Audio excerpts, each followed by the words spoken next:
Viral at pinag-uusapan ngayon sa mundo ng social media na tila ayaw ipalabas ng mga bayarang media. Sadyang katotohanan na talaga ang mananaig laban sa kasinungalingan ng gobyernong ngagba dahil matapos ang madaliang pag-impeach ng mababang kapulungan ng liderato ng Kamara na pinangungunahan ni House Speaker Martin Romualdez laban kay Vice President Sara Duterte ay tila matapang ang humarap sa Senado ang senador na si Alan Peter Cayetano upang maglabas ng matinding pahayag sa harap mismo ng Senate President na si Chis Escudero at tila harapan nga nitong Sinapol ng katotohanan ang di umano'y PhilHealth tweet na si Senator Risa Hontiveros sa isinasagawang sesyon ng Senado. Gaano nga ba ito katotoo? Ating alamin. Naglabas ng matinding pahayag ang senador na si Alan Peter Cayetano na siyang tila sumampa ng katotohanan sa lahat ng mambabatas na tila minamadali ang impeachment trial ng Vice President na si Sara Duterte, kaya tila nagkasagutan nga itong si Cayetano at ang binansagang PhilHealth tweet na si Senator Risa Hontiveros na di umano'y isa sa mga mambabatas na atat na ma-impeach sa pwesto ang Vice Presidente na si Sara Duterte sa nangyaring pagdinig sa Senado kung saan nabigyan nga ng pagkakataon ang senador na si Alan Peter Cayetano upang magbigay ng kanyang saloobin patungkol sa impeachment trial ni Vice President Sara Duterte na siyang ikinagulat ng ilang mambabatas lalo na ang liderato ng Kamara. Narito, panuorin natin ang buong video. Have to be clarified on some points, and this is in relation, of course, to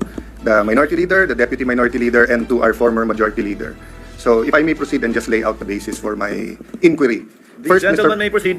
Well, first let me start out by saying I pray for wisdom for all of us, and I ask everyone to continue to pray for wisdom for us. I also like to state before I say my inquiry, it's unfair to just blame the Senate President. 23 naman tayong senador conscious naman tayo lahat ng February 5. Nandito naman tayo, pwede naman tayo mag-object ng, nung nag-adjourn, nung final yan. So, as the minority leader said, nandyan na yan, wag na natin tignan yung nakalipas, forward na tayo. No? Second, I just want to comment dun sa mga law schools. I appreciate it, and I'm happy they're very active, and I'm happy that they have statements. But may I advise them also to be consistent? Kasi si Congressman Caldema nag-file ng impeachment laban sa Pangulo. Hindi tinanggap sa House Wala naman ako narinig na mga sinasabi na dapat ang konstitusyon masunod at dapat tinanggap ng House yan.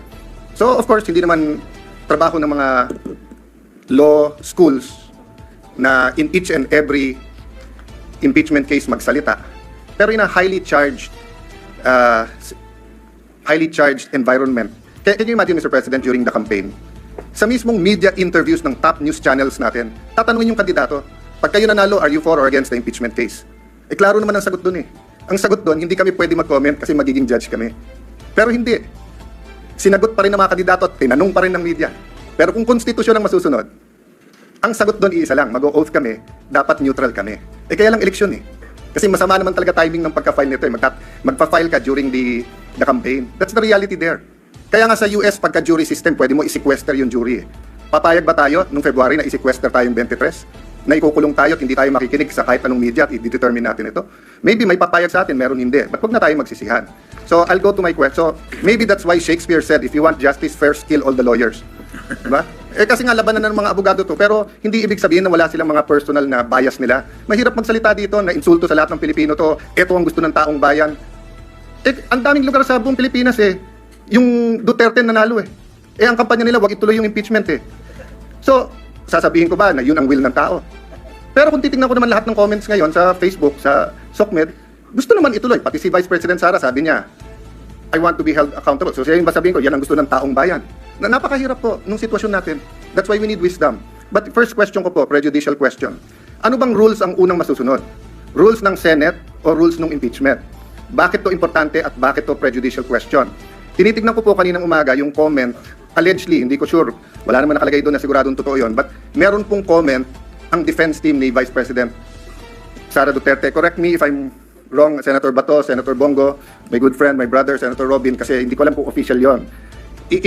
To paraphrase, ang sabi nila, hindi magandang mag-comment sila, but they'd like to reiterate na tingin nila, labag sa konstitusyon, yung impeachment complaint na to dahil ito'y pang-apat at lumalabag to sa isang complaint sa isang taon. Okay. Kung yun ang stand nila, sino po ang hihimay sa issue na yan? Ang plenary ba under the Senate rules? Or yung impeachment court under the impeachment rules? Bakit ko po ito sinasabi? Kung may pinadalang bill ngayon yung House of Representatives, halimbawa dyan sa 200 pesos, at second reading pa lang halimbawa siya, pag ni-report natin sa Committee on Rules natin yan, magbabaytam na ba kagad tayo o sasabihin natin, sandali lang, second reading pa lang sila, kailangan mo ng third reading pa lang. Ang sinasabi sa akin ni Senator Villanueva ngayon, pinadala lahat ng records except for the bill that they passed. So we cannot act on the 200 peso minimum wage, additional sa minimum wage. But that's my point, Mr. President. Sino po magde-decide? Tayo po ba as senators o tayo as senator judges kung nilabag ang konstitusyon doon? And doon naman ako sumasang-ayon sa mga law schools. Let's proceed, let's look at it. But yun nga ang question. Yung complaint ba is firm, legal, according to constitution, or may constitutional infirmity ito? My last question is just a question of logic. Nag-move yung ating minority leader na to convene na as a impeachment court. Yung ating deputy, sabi niya, hindi na kailangan magbotohan. Eh pag nag-move ka, may botohan. So sino masusunod sa dalawa? Why do I say this? I'm saying it not because it's funny that one will move and then kailangan magbotohan and the other one will move na magbotohan. Kung matalo botohan, sabi niya, hindi kailangan ng botohan. I say this for a simple practical reality. When you say the Senate, it is composed of 24 or in this case, 23 senators. So pag sinabi mong gumalaw ang Senado, ibig sabihin po, either walang nag-object or may botohan at yung majority masusunod. I cannot say right now, like Senator Villanueva, that I'm 100% in agreement with Senator Coco and Senator Risa. I can tell you I'm in agreement with certain things they've said. For example, Mr. President, it's our constitutional duty, kailangan mag-proceed. We should have done it earlier. But again, I won't blame you, I won't blame them, I'll blame myself. I could have written you a letter. I could have said na February, magkano na tayo. But let me just explain that one point. Why didn't I write you a letter, Mr. President? Kasi pag Pangulo yung ini-impeach, every single day na nandyan, kung totoo ang allegation sa Presidente, we all suffer. The country suffers, our institution suffers, accountability suffers. Pero pag Vice President, especially ngayon, hindi naman siya binigyan ng ibang trabaho eh. Wala naman siya sa kabinete. Yes, I want accountability. Pero between today and Wednesday, I'd rather pass yung Konektadong Pinoy at saka yung e-government at lahat ng ibang bills na nakapending dyan.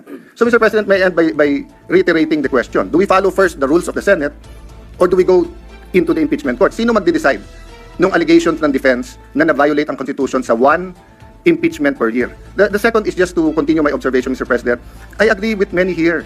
Wala tayong choice, forthwith. But I disagree na sa Tagalog, agad-agad ang forthwith. Ang forthwith yung ibig sabihin nun sa Tagalog is yan na yung susunod, yan na yung gagawin mo. O, immediate yung agad-agad. Hindi ako expert sa linguistics, pero medyo hindi agad ang Tagalog ng forthwith. Yung immediately, yon agad yon or agad-agad, di ba? So, maya-maya, hindi, ibig sabihin ng forthwith, sangayon naman ako ang ibig sabihin ng forthwith, wala ka nang to quote dos por dos, susunod na. O yun ang ibig sabihin ng forthwith. Yung wala ka nang hihintayin, yun na. Kaya agree ako sa inyo na kailangan talakayin natin yung impeachment complaint. Pero gusto kong iklaro, sa tama o sa mali, botohan ng mangyayari sa atin. Hindi pwede pong bumoto yung 15 na hindi magko-convene yung impeachment. Tapos siyam kami o 8 tayong magpapakita doon na naka-robe. Kasi sinabi ng 15, hindi magko-convene eh. Anong pwedeng gawin? Pupunta ka ng Supreme Court, uutusan tayo ngayon ng Supreme Court. Yun ang legal system natin, Mr. President. So sana, tama desisyon natin para hindi na tayo maghintay na utusan pa tayo ng Supreme Court. Pero yung sabihin na walang botohan dito, I agree with the spirit ng sinasabi ni Senator Risa na dapat wala na. But the practical reality is that we have one senator who ask for a vote, we have to vote, and the majority will follow. But yun nga, Mr. President, reiterate ko lang yung tanong ko. So dito po sa one-year rule, sino po magde-decide niyan? Is it the Senate sitting as legislator, so rules muna ng Senate? Or is it the impeachment court? Because if it is the Senate, we cannot yet convene as an impeachment court because we haven't tackled that issue. But if it is the impeachment court, then we can go, and that's the first issue that we will have to tackle, whether it is a valid complaint. No? At tinatanong ko lawyers ko, hati din po eh. Sabi nung kalahati, hindi, dapat yung Senate kasi it's treated like any other legislative matter. Titignan muna natin kung tama yung pagka-transmit sa atin. Eh malay mo, transmit sa atin, nahack pala, hindi pala galing sa House of Representatives. That might sound like a silly example, but it is possible. That's why we have to look at it. Thank you, Mr. President. Before the chair responds, chair would like to afford the opportunity to the other members who would want to add to the discussion and the knowledge being imparted regarding the subject matter at hand. President, Senator De La Rosa. Senator De La Rosa was earlier raising his hand but gave way to Senators Villanueva and Cayetano. What is the pleasure of the Honorable De La Rosa, sir? Thank you, Mr. President. Mr. President, according to Senator Cayetano, ito'y labanan ng mga abogado. Hindi po ako abogado, Mr. President, but I just would like to manifest my observation na to be fair to the Senate President, pag sinabi natin na you have an intention to delay the impeachment proceedings, I would like to state for the record, Mr. President, na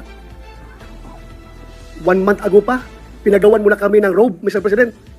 Kasi excited na tayo na sumuot ng robe para to form the impeachment court.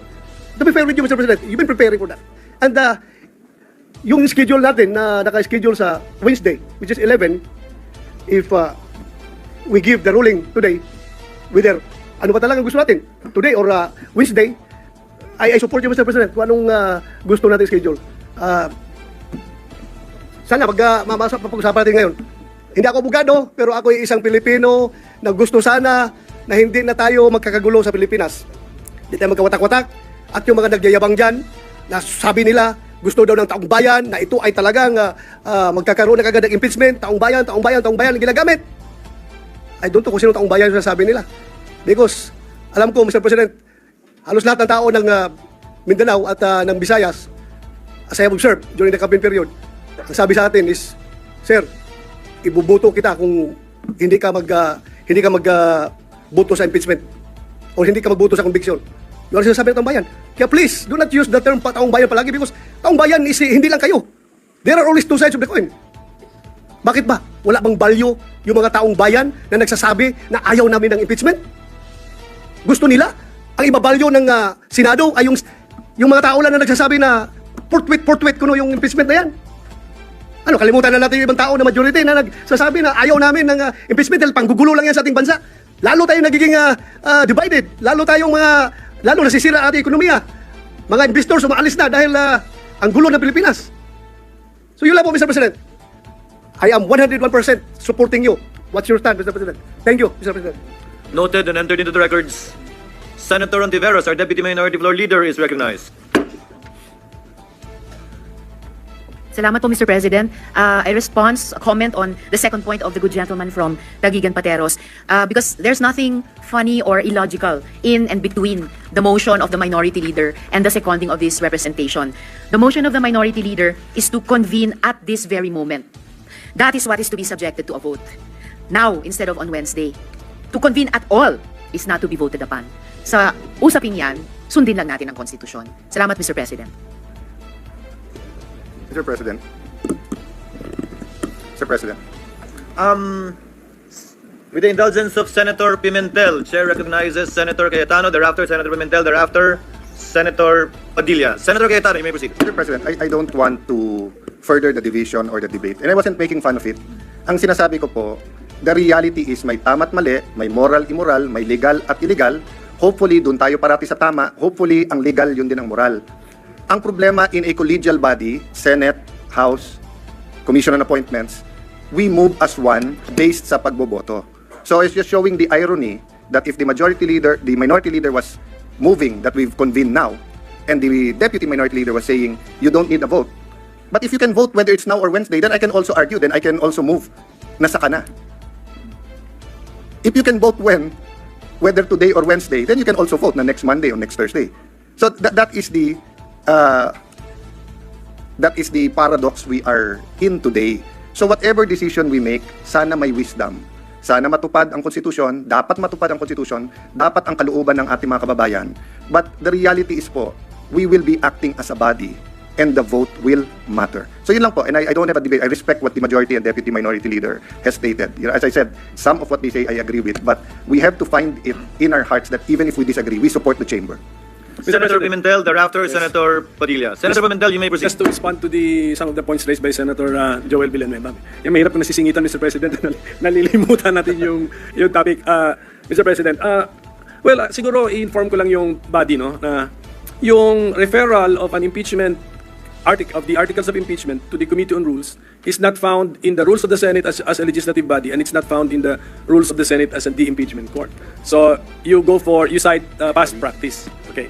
But then, I don't think the Senate President will dispute my projection or my anticipation that he intended actually to introduce something new for this particular impeachment case. He will refer it, the plan of the Senate President is to refer the after the reading, the read articles of impeachment directly to the impeachment court.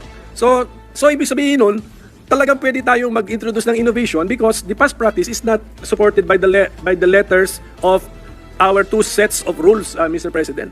So, ang aking point is, we can actually, so the motion, actually, do not fear this motion because this motion will only take up little of our time.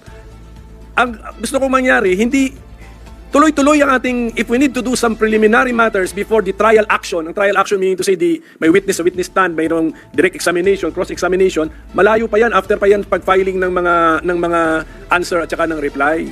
Pero ang aking point is, we can convene the impeachment court so that we can now take, the Senate President as presiding officer can take his oath, he can administer our oath, the Senate as the impeachment court is convened or has been convened, we can call the case, and then preliminarily talk about the trial calendar of the said case. We will know when we call the case, when we ask the clerk of court to call the case or cases, malalaman natin anong case load natin. And I believe isa lang ang ating case load. So we have to now come up with the trial calendar for that case. So that will be the effect of the motion, Mr. President, if it is carried. Na-advance yung Wednesday setting natin to today as far as the oath-taking requisites are concerned. We devote a little time to come up with the trial calendar. It can be a preliminary trial calendar. And if we are now convened as a court, the other motions I will take up, like now asking the House of Representatives panel of prosecutors to appear before us tomorrow, no longer on Wednesday. Kaya naman gawin. Kung nagawa nga to June 11, hindi rin masama naman, pwede rin magawang June 11 to June 10. So, and that will be brought up before us acting as a court already, Mr. President. Kasi court matter na yung case matter na po yun. So that's the explanation, Mr. President, para baka akala ninyo back down na tayo. Worried si Senator Alan Cayetano sa kanyang e-gov at saka konektadong Pinoy. Suspended lang po yung legislative business natin for maybe 1 to 2 hours, 1 hour and a half. We can go back to our legislative business, Mr. President. But at least we have convened the court. And then sunod lang tayo sa Constitution kasi we should also believe that the Constitution has its own wisdom. Kasi ratified din ng taong bayan po yan. Baka nalimutan natin. Ratified by the people.